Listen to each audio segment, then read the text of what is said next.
There's probably no other country in the world that loves their cars as much as the Americans, which is why when you look at vehicle modernization, the United States have been leading the way for some years, and all you have to do is look at Tesla for proof.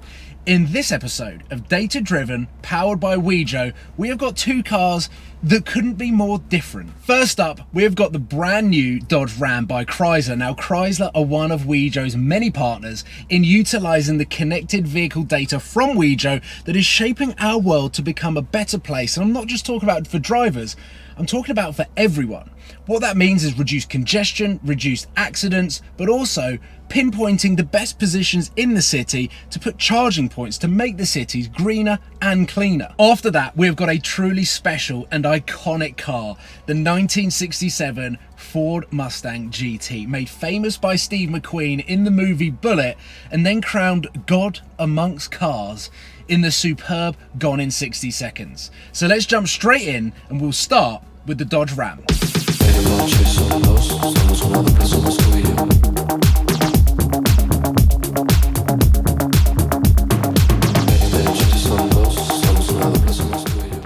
So today I'm driving a Dodge Ram, and Ram is one of our many clients we have in the US. But Wejo isn't just a US company, we're working with OEMs in Japan, in India, in China, the whole of Europe, even actually as far afield as Papua New Guinea. We've got vehicles in over 4 continents already, and we're broadening our coverage all the time. Wejo is the only truly global connected vehicle data marketplace. That's why more OEMs choose us than any other provider in this sector. Fiat Chrysler's relationship with Wejo is incredibly important to me. It's tantamount that we're now coming to our 5th year of building that relationship. And both parties have invested so much time and energy to create some amazing outcomes for ultimately the drivers. So what sort of examples are there for using connected vehicle data that we want to deliver for Ram drivers and all Chrysler brands? We see 7% of all vehicles in New York, we see 6% of all vehicles in California, and the data we're collecting is helping OEMs have better insights of how the vehicles are performing, to help you better provision on your warranty claims.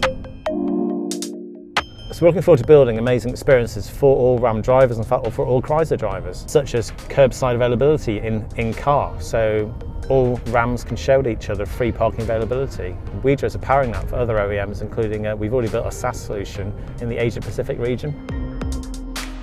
Other examples include we're building frictionless payments. So imagine in a Ram in the future being able to pay with Ram Pay, your fueling, your parking, your tolling, all in real time. We're working with fuel card companies where we're showing live Odo readings. So that even if the vehicle's an EV, we can identify where the vehicle's being recharged and know who to reimburse. Alongside working with fuel card companies, we're also working with fleet companies, such as, for example, Geotab is one of our clients. Those are some examples of having live connected data in vehicle and be able to provide real-time updates, such as payments for fueling. Fleet's an important part of our growth at Wejo, where we can identify with fleets if the journey being driven is a personal journey or a business journey. Beyond that, with fleet, be able to differentiate when a vehicle's being parked on business or being parked for consumer use. Again, we can seamlessly improve the flow of revenue or payments. We just built a number of tier 1 relationships with the likes of, say, Heller and even Cosworth. Cosworth provide the performance data recorder for Corvette. We're now working with Cosworth to understand Corvette data and how we can help improve drivers on the roads, not just on track. In terms of Heller, Heller is a tier 1 manufacturer. What that means is that they're manufacturing sensors in vehicle, and they're helping us better understand the data outputs from the sensors beyond what OEMs are working on now. It's easy to see why the Dodge Ram is such a successful car in the United States, and the connectivity is also pretty impressive. Now let's move on to a car that is not connected in any way, but still connects car lovers young and old around the world, the Ford Mustang GT. The Mustang has had legendary appearances in movies like Bullitt and Gone in 60 Seconds and turns heads wherever it's driven. Let's take a look with Ollie Webb as he takes us around some of the more impressive features of the car, but to be honest, let's just look at how beautiful it is.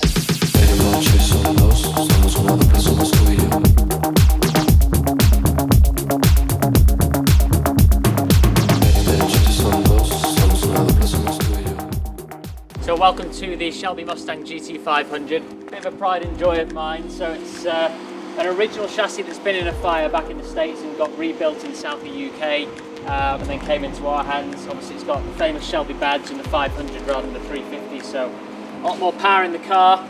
It's got its original wheel that got refurbished from the fire, but obviously new internals, new radio, a bit more usability. That being said, it's still drum brakes, leaf spring suspension, side pipes for the sound, of course. Cool unique feature. Back of the car you've got the old rusty fuel tank, probably needs a little bit of a polish up, but yeah, that's how we fuel it, so a few people are surprised when you see that at the petrol station. Old school radio antenna.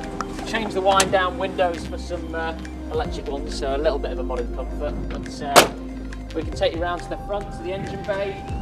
The only modification now is that it's got an isolator switch on, which means I can turn it, twist it round, make sure the battery's not flat, then we can start her up.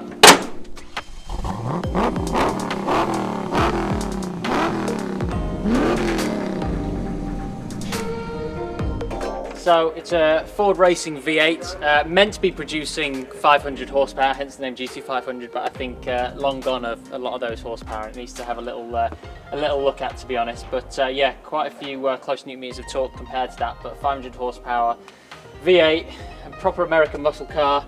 Can't really put the power down though because it doesn't have the grip, but it puts the smile on your face. The Mustang is looking pretty special sat there in the pit lane, but let's be honest, we want to know how it is out there on track. So let's join up with Adam Christo as he takes the Mustang for a spin.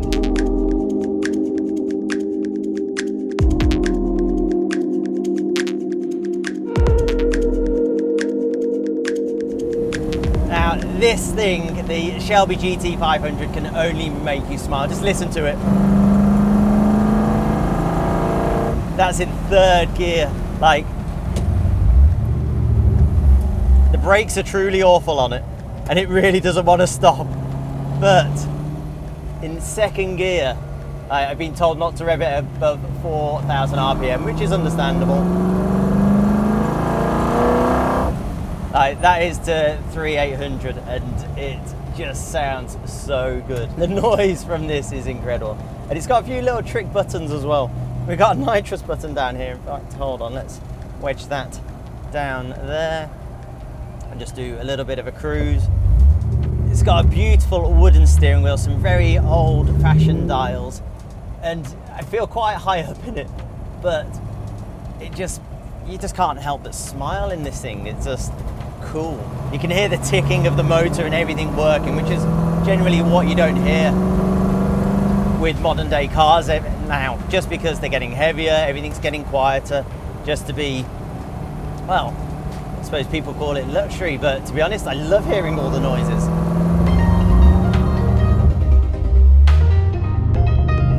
It just ticks along so nice. The only modern thing that I have spotted in this is the radio, so at least you can listen to something else, but like, really? Why would you want to listen to a radio when you've got this?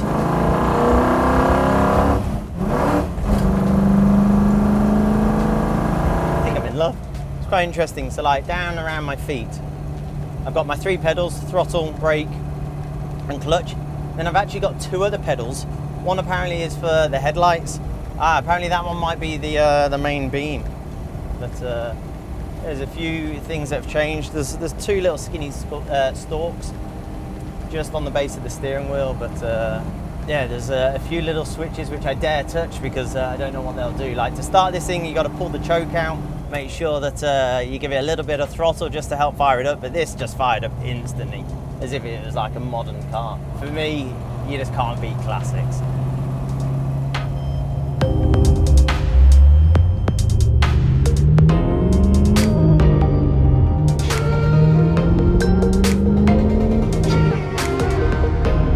Being the exhaust expert that I am and being in love with the way that cars sound, I have to say that Mustang is sounding gorgeous out there on track. But does it only deliver the engine sound, or does the engine have the performance as well? Let's join it trackside as we put it to the test and see how fast it is off the mark, as we call this dare Torque Wars.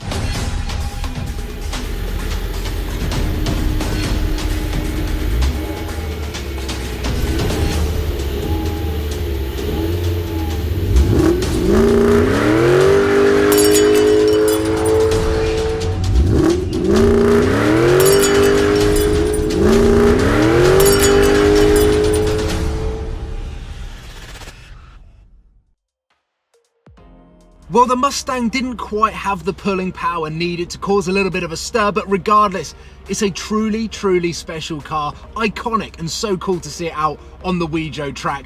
That's all for the US special of Data Driven powered by Wejo. Stay tuned for next week. It's our final episode of the series, the German special, and I will be doing my best to hunt down a German car to bring you that episode from. I'll see you there.